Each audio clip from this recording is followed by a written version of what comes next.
오늘 호세아 8장 이 말씀을 보면 하나님의 아주 강력한 이 경고의 말씀으로 시작하는 것을 알 수가 있습니다.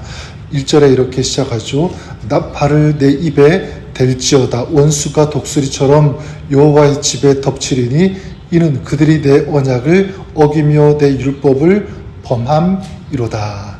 나팔을 내 입에 댈지어다. 나팔을 입에 댄다는 것은 이제 적들이 공격해 올 때 파수꾼이 그것을 보면서 준비하라고, 싸움에 대비하라고 나팔을 부는 이 경고의 의미가 바로 이 나팔을 부는 것입니다. 자, 그러니까 나팔을 내 입에 대라고 하는 이 말씀은 뭐냐면 이스라엘을 향한 하나님의 심판이 임박했다는 것을 알 수가 있죠. 어떻게 임박하냐면 원수가 독수리처럼 여호와의 집에 덮치리니, 이 원수라고 하는 것, 당시 강력한 이 군사력으로 이 세력을 확장해 나갔던 이 아수르를 의미합니다. 이제 그 아수르가 먹이를 포착하고 쏜살같이 하강하는 독수리처럼 이스라엘을 덮칠 것이다. 바로 이 경고입니다. 자, 그러면 이스라엘에게 이런 심판이 임하는 이유가 무엇입니까? 계속 우리가 보고 있는 것처럼, 특별히 오늘 말씀 1절 후반절에 다시 한번 그것을 밝히고 있죠. 뭐라고 말씀하고 있냐면 이는 그 이유를 말하고 있습니다. 그들이, 이스라엘이 내 언약을 어기며 내 율법을 범함이로다.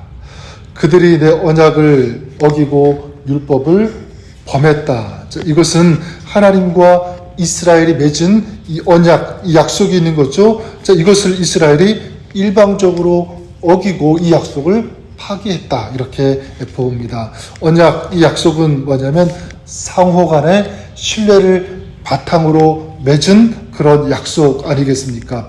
자, 그렇기 때문에 이 언약을 파기했다, 이 버렸다는 것은 뭐냐면 상대방을 철저하게 무시했다, 이런 의미입니다. 자, 원래 이 언약, 이 약속은 동등된 입장에서 맺는 것이 언약이죠. 약속입니다. 그러니까 서로를 존중하면서 인정하는 차원에서 상호간에 계약하는 것.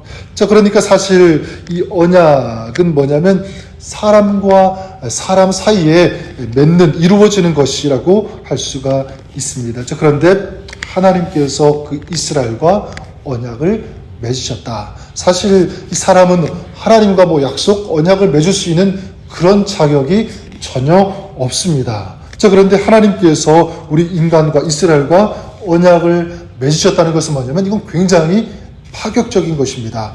어떤 종교도 신이 인간과 언약을 맺었다, 이것은 도저히 있을 수 없는 일이죠. 자, 그런데 우리 하나님은 하셨다는 것입니다. 하나님은 이스라엘을 조건 없이 부르시고 하나님의 백성으로 삼아 주셨습니다. 특별히 이스라엘을 보면 애굽에서 억압받고 신음하던 그들을 어떻게 했습니까? 하나님께서 조건 없이 그 은혜로 그들을 인도해 주셨고 그 애굽에서 나오게 해 주신 것입니다. 이것은 구원을 의미하죠. 그들에게 이런 구원을 허락하셨다. 하나님은 이스라엘의 하나님이심을 약속했습니다. 그리고 선포하셨습니다.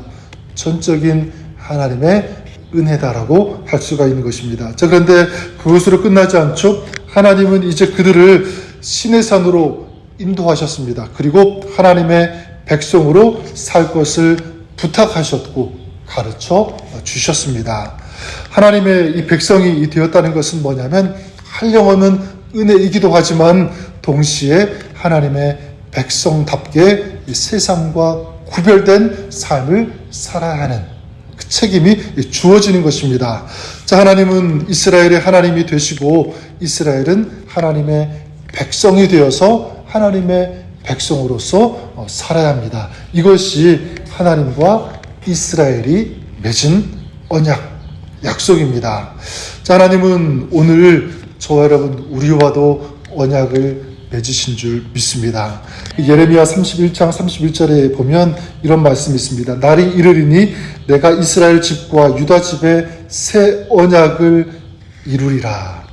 자, 이 언약은 하나님의 말씀이 제 마음속에 새겨져서 하나님을 알고 하나님과 교제하고 백성들의 죄가 용서된다는 하나님의 약속입니다. 근데 이 새 언약이 이제 누구를 통해서 성취가 되고 이루어지게 되냐면 바로 예수 그리스도를 통해서. 예수님께서 십자가에 달리시기 전에 제자들과 마지막 식사를 하실 때 예수님께서 이런 말씀을 하시죠. 이 잔은 내 피로 세우는 새 언약이니 곧 너희를 위하여 붓는 것이라. 네, 이 주님의 이 약속대로 예수 그리스도 주님을 믿는 사람은 바로 죄 사함을 받을 수 있게 되었습니다.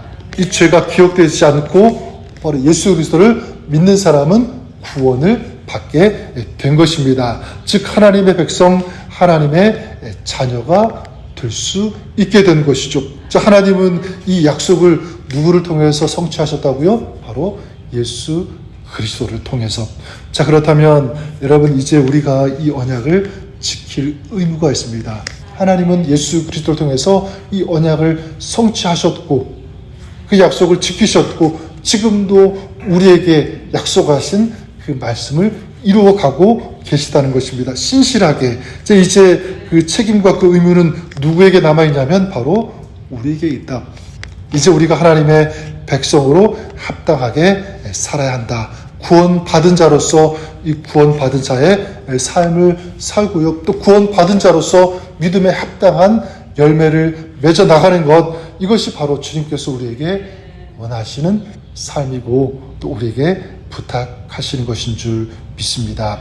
자, 그런데 문제는 무엇이냐면 이스라엘이 이 언약을 파기했다는 것이죠. 그리고 우리도 마찬가지입니다. 이 언약을, 이 약속을 지키지 않는 이런 모습.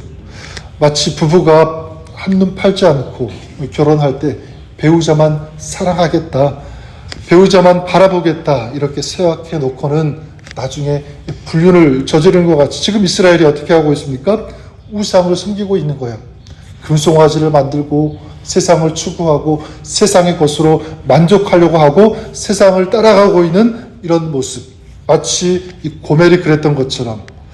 그래서 오늘 말씀 그 4절에 보니까 그거에 대해서 다시 한번 말씀하고 있죠. 그들이, 이스라엘입니다, 왕들을 세웠으나 내게서 난 것이 아니며 그들이 지도자들을 세웠으나 내가 모르는 바이며 그들이 또 그 금으로 자기를 위하여 우상을 만들었나니 결국은 파괴되고 말리라. 그들이 왕을 세웠다. 자, 이것은 무엇이냐면 하나님이 아닌 사람을 숭배하는 것이죠. 하나님으로부터 통치를 받아야 되는데, 하나님의 다스림을 받아야 되는데 그걸 거부하는 것입니다. 사람, 인간, 사람이 만들어 놓은 이 제도, 거기에서 만족하고 그 통치, 이 다스림을 받겠다고 하는 것입니다. 철저히 하나님을 배제시키는 그런 모습이죠. 또한 은과 금으로 자기를 위하여 우상을 만들었다 이렇게 말씀하고 있는데, 육신의 정욕과 육신의 쾌락을 추구하는 것, 이게 뭐냐면 그들의 삶의 목적이 되었다는 것입니다. 철저히 인간적인, 육적인 그런 쾌락을 위해서 사는, 이게 지금 이스라엘의 모습이라고 하는 것이죠. 하나님은 그렇게 만들지 않았습니다. 하나님을 예배하면서 경배하면서 하나님과 교제하는, 이것이 하나님께서 기대하시는 삶이었고 또 부탁하셨는데 지금 이스라엘은 그렇게 살고 있지 않는 것입니다. 정작 지금 이스라엘의 문제점이 뭐냐면 이렇게 자신들이 패역하고 우상을 숭배하면서 이런 더러운 그런 영적인 상태에 있는데 이걸 지금 제대로 파악하지 못하고 있다는 것입니다. 그래서 2절에 보니까 이렇게 말씀하고 있습니다. 그들이 장차 내게 부르짖기를 나의 하나님이여 우리 이스라엘이 주를 아나이다 하리라. 그들은 지금 하나님을 뭐라고 부르고 있는 거죠? 나의 하나님이여. 그리고 이스라엘이 주를 아나이다 하리라. 그러니까 여전히 지금 이들은 하나님을 안다라고 생각하고 있는 것입니다. 그리고 하나님을 부르고 있는 거예요. 사실은 우상을 섬기면서 하나님을 버리고 그 언약을 파기하고 하나님과 상관이 없는 그런 삶을 살고 있는데 하나님의 이름을 부르고 있는 거죠. 또 하나님을 알고 있다. 이렇게 얘기하고 있는 것입니다. 여러분, 이게 이스라엘의 모습만이 아니라 어쩌면 우리의 모습이 될 수도 있다고 생각합니다. 여러분, 우리도 그럴 수 있죠. 하나님을 부르긴 부르지만, 그리고 하나님을 안다고 하지만 정작 그 삶을 보면 하나님과 상관이 없는 삶을 우리도 살 수 있다는 것, 우리가 이것을 기억하고 또 명심해 볼 필요가 있다고 생각합니다. 하나님을 부르고 또 하나님을 안다고 하면서 우리 마음 가운데 하나님을 두지 않는 것, 자, 이것이 하나님의 마음을 더 아프게 한다는 것을 우리가 알았으면 좋겠습니다. 우리 부부 사이도 마찬가지죠. 몸은 같이 사는데, 같은 집에서 사는데 그 마음이 떨어져 있다면, 멀어져 있다면, 신경 쓰지 않는다면 얼마나 불행한 부부 아니겠습니까? 정상적인 부부라고 말할 수 없을 거예요. 마찬가지. 하나님의 이름을 부르긴 부르지만, 하나님에 대해서 잘 안다고 하지만 하나님께 관심이 없습니다. 그 뜻을 구하지 않습니다. 정말 하나님을 사랑하지 않아요. 그렇다면 이것을 보시는 하나님의 그 마음은 얼마나 아플까, 이런 생각을 해보게 됩니다. 하나님은 그런 이스라엘에게 이 심판을 선포하시는데 7절에 보니까 이렇게 말씀합니다. 그들이 바람을 심고 광풍을 거둘 것이라, 심은 것이 줄기가 없으며 이삭은 열매를 맺지 못할 것이 혹시 맺을지라도 이방 사람이 삼키리라. 8절에도 말씀하고 있죠. 이스라엘은 이미 삼켜졌은즉 이제 여러 나라 가운데 있는 것이 즐겨 쓰지 아니하는 그릇 같도다. 그래, 여러분, 심판은 하나님을 떠나는 사람이 마주할 수밖에 없는, 결국 그 책임은 누구에게 있냐면 하나님께 있지 않아요.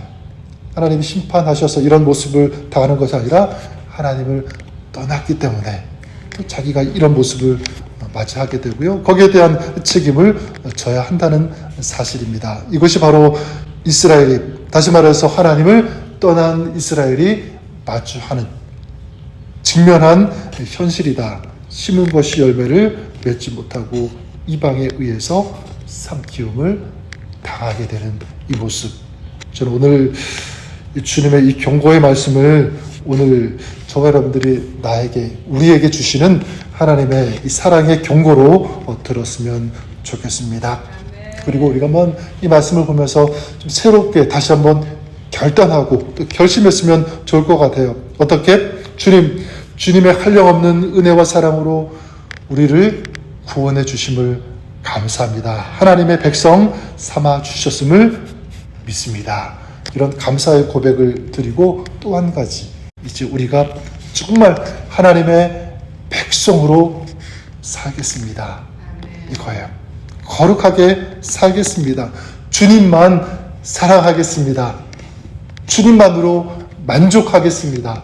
이것이 오늘 우리의 결단이 되고요. 그리고 우리의 마음이 되고 또 이런 삶을 우리가 살기를 원합니다. 주님께서 기뻐하시는 그런 삶, 오늘 하루 저와 여러분들의 삶이 그렇게 될 수 있기를 우리 주님의 이름으로 간절히 축원합니다.